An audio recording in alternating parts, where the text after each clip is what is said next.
Varun came to us with the history of road accident that occurred in Australia around 1.5 years back.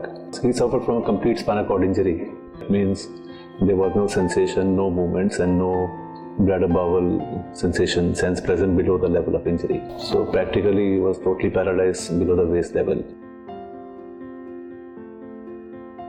I found IBS hospital which is in India, and then I have come here to take the treatment. Previously, even just to stand, 4 people helped me out on the first day, which I could still remember.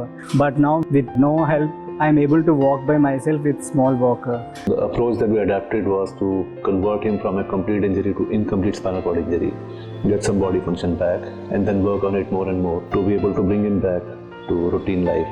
Our treatment approach was to implant an epidural stimulation device, it's kind of a microchip, over the lower part of the spinal cord, and that would help in the pain elevation. Side by side, program that chip to stimulate the walking center and get some movement back in the feet.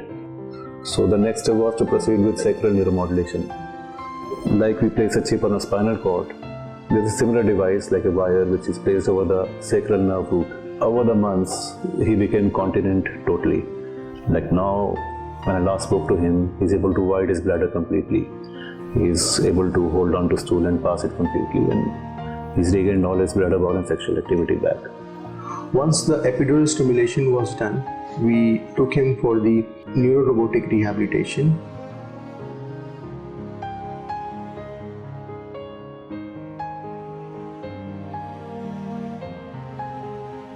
The working of Cyberdyne is based on the 5 principles: think, send, read, move, and feedback. So we covered all the parts: the motor part with the epidural stimulation, the sensory part with the Vibra move, and the enhancement of the recovery of motor through the neurorobotic rehabilitation.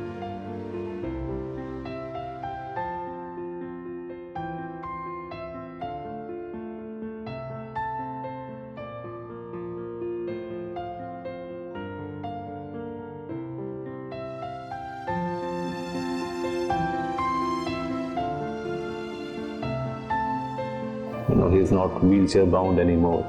He's using wheelchair as well, but he can stand tall and he can walk on his own. So that has been the dilemma always. Once in a wheelchair, once you're paralyzed, you never recover. So we want to change that narrative now.